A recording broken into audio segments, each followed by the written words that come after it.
Hello everyone. Today we will start chapter 6 जैव प्रक्रम। तो इसमें हम पढ़ेंगे जैव प्रक्रम क्या होता है। वे सभी प्रक्रम जो कि संयुक्त रूप से जीव के अनुरक्षण का कार्य करते हैं जैव प्रक्रम कहलाते हैं। मतलब जो भी काम, जो भी प्रोसेस जो जीव के जीवित रहने के लिए ज़रूरी है वो सब क्या होते हैं, जैव प्रक्रम। सबसे पहले होता है पोषण, श्वसन, वहन और उत्सर्जन। ठीक है, अब एक एक करके इनके बारे में हम पढ़ेंगे। सबसे पहला है पोषण। पोषण का मतलब होता है भोजन को ग्रहण करना, पचे हुए भोजन का अवशोषण करना एवं शरीर के द्वारा अनुरक्षण के लिए उसका उपयोग करना। वो सब क्या कहलाता है, पोषण। पहले हमने भोजन को ग्रहण किया, फिर उसका पाचन हुआ और फिर उसके बाद शरीर को जो भी आवश्यक चीज़ें लगी उनको उसने शरीर ने ग्रहण किया, उपयोग किया उनका, और जो लास्ट में बचा उसको शरीर से निकाल दिया गया। ठीक है, तो पोषण के आधार पर जीवों को दो समूहों में बांटा गया है, स्वपोषी और विषमपोषी। स्व मतलब अपने आप, जो जीव अपना भोजन स्वयं बनाते हैं उन्हें क्या कहते हैं, स्वपोषी। जैसे कि हरे पौधे। किसकी सहायता से, अजेय पदार्थों की सहायता से। जैसे अजेय पदार्थ क्या हो गए, CO2, वाटर और सूर्य के प्रकाश से अपना भोजन बनाते हैं पौधे, वो क्या होते हैं, स्वपोषी। और विषमपोषी पोषण क्या होता है, पोषण का वह तरीका जिसमें जीव अपना भोजन स्वयं नहीं बनाता बल्कि अपने भोजन के लिए दूसरे जीवों पर निर्भर रहता है, जैसे मानव या अन्य जीव। ठीक है, अब है स्वपोषी पोषण। इसके बारे में हम पढ़ेंगे। स्वपोषी पोषण हरे पौधों में तथा कुछ जीवाणुओं जो कि प्रकाश संश्लेषण कर सकते हैं उन्हीं में होता है। स्व मतलब अपने आप बनाना, तो वो किस में होता है, हरे पौधों में या कुछ जीवाणुओं में। अब प्रकाश संश्लेषण होता क्या है, प्रकाश संश्लेषण में ये एक ऐसा प्रक्रम है जिसमें कार्बन डाइऑक्साइड और वाटर की सहायता से, क्लोरोफिल की प्रेजेंस में सूर्य के प्रकाश की सहायता से क्या बनाया जाता है, glucose plus oxygen plus water. ठीक है, प्रकाश संश्लेषण के लिए क्या क्या सामग्री चाहिए। सबसे पहले सूर्य का प्रकाश होना भी ज़रूरी है, क्लोरोफिल होना चाहिए। क्लोरोफिल कहाँ होता है, हरी पत्तियों में। कार्बन डाइऑक्साइड कहाँ से लेते हैं, वायुमंडल से। जल कहाँ से लेते हैं, जड़ों के द्वारा मिट्टी से जो जल का अवशोषण करते हैं। ठीक है, तो ये 4 चीज़ें हमें चाहिए प्रकाश संश्लेषण के लिए। प्रकाश संश्लेषण के दौरान अब क्या क्या घटनाएं होती है, क्या होता है प्रकाश संश्लेषण में।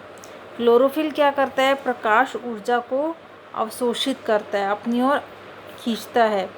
ठीक है, फिर उस प्रकाश ऊर्जा को रासायनिक ऊर्जा में रूपांतरित करता है और फिर क्या होता है, जल के अणु आपस में टूट जाते हैं हाइड्रोजन और ऑक्सीजन में। कार्बन डाइऑक्साइड का कार्बोहाइड्रेट में उपचयन होता है। मतलब लास्ट हमें क्या समझ आया कि कार्बोहाइड्रेट बनता है CO2 और वाटर की हेल्प से। क्लोरोफिल की प्रेजेंस में सूर्य के प्रकाश की उपस्थिति में ग्लूकोज बना, ऑक्सीजन निकला और वाटर निकला। ये हो गई हमारी प्रकाश संश्लेषण। नेक्स्ट हम पढ़ेंगे रंध्र। रंध्र मतलब स्टोमेटा। रंध्र कहाँ पर होता है, पत्ती की सतह पर। पत्ती की सतह पर जो भी सूक्ष्म छिद्र होते हैं उन्हें हम क्या कहते हैं, रंध्र या स्टोमेटा। अब रंध्र के प्रमुख कार्य क्या होते हैं, रंध्र का काम क्या होता है, गैसों के आदान प्रदान में प्रकाश संश्लेषण के दौरान CO2 लेना और ऑक्सीजन को छोड़ना। ये किसके द्वारा होता है, स्टोमेटा, रंध्र के द्वारा। वाष्पोत्सर्जन प्रक्रिया में जो जल होता है, जो एक्स्ट्रा वाटर होता है पौधों में, वो किसके द्वारा निकलता है, रंध्र के द्वारा। वाष्पोत्सर्जन प्रक्रिया कहते हैं उसे। अब जो है रंध्र पत्ती की सतह पर सूक्ष्म छिद्र, श्वसन गैस के विनिमय और वाष्पोत्सर्जन, ये 2 कामों में हेल्प करते हैं। 2 कार्य है रंध्र के, पहला गैसों का आदान प्रदान और दूसरा वाष्पोत्सर्जन। ठीक है, गैसों के आदान प्रदान में CO2 को लिया और ऑक्सीजन को छोड़ा। और वाष्पोत्सर्जन में जो भी प्लांट में, जो भी पौधे में एक्स्ट्रा वाटर है वो छिद्र के द्वारा, रंध्र के द्वारा पौधे से निकाल दिया गया, जिसको कहते हैं हम वाष्पोत्सर्जन। ठीक है। इसके बाद हम पढ़ेंगे विषमपोषी पोषण। विषमपोषी पोषण क्या होते हैं? ये 3 तरह का पोषण है: प्राणी संपोषण, मृतजीवी पोषण और परजीवी पोषण। प्राणी संपोषण, इसमें क्या होता है कि इसमें जीव जो होता है अपना संपूर्ण भोजन पूरा का पूरा ग्रहण कर लेता है और उसका पाचन धीरे धीरे शरीर के अंदर होता रहता है, जैसे कि अमीबा और मानव। ठीक है। दूसरा है मृतजीवी। मृतजीवी में क्या होता है? भोजन जो होता है मृत जीवों के शरीर व गले सड़े कार्बनिक पदार्थों से प्राप्त करता है। जैसे कोई भोजन, कोई अगर जीव मर जाता है तो उसके शरीर से गले सड़े पदार्थों से, ठीक है, भोजन को ग्रहण करना, वो सब कौन करता है? मृतजीवी पोषण, जैसे कि फफूंदी या कवक। तीसरा है परजीवी पोषण। पर से ही पता चल रहा है दूसरे अन्य जीवों के शरीर के अंदर रहकर या बाहर रहकर जो जीव अपना भोजन ग्रहण करते हैं उन्हें क्या कहते हैं? परजीवी। जैसे कि अमरबेल। अमरबेल क्या करती है? एक दूसरे पेड़ से लिपट जाती है और अपना भोजन उस दूसरे पेड़ से ही प्राप्त करती है। ऐसे ही जूं क्या करती है? मानव के शरीर सर के ऊपर रहती है और अपना भोजन मानव शरीर सिर से ही ग्रहण करती है। ठीक है। अब इसके बाद है अमीबा में पोषण कैसे होता है? अमीबा में पोषण, इसमें क्या है? ये एक अमीबा का डायग्राम है। ठीक है। सबको पता है अमीबा के बारे में।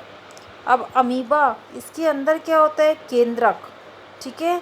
और जैसे ही इसके पास कोई खाद्य का कण आता है, ये खाद्य कण इसके पास आया, जैसे ही खाद्य कण इसके पास आता है तो धीरे धीरे क्या करता है? ये पादाप, ये नकली पैर बनाना शुरू कर देता है। नकली पैर जब बन जाते हैं तो धीरे धीरे उस खाद्य पदार्थ को अपनी तरफ अट्रैक्ट करते हैं और खाद्य कण इसके अंदर आ जाता है, जिससे कि खाद्य रिक्तिका बनती है और धीरे धीरे पूरा जो खाद्य का कण था वो अमीबा के अंदर चला जाता है। ठीक है।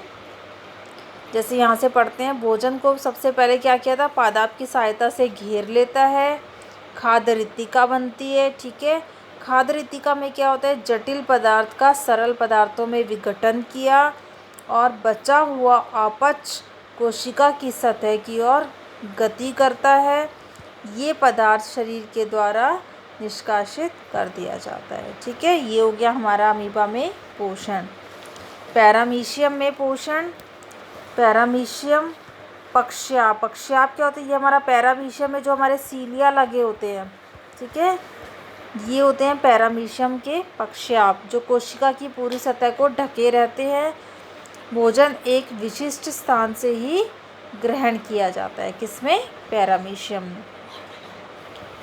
तो इतना हमने पढ़ लिया। इसके बाद हम पढ़ेंगे अपनी नेक्स्ट वीडियो में मनुष्यों में पोषण। तब तक के लिए बाय।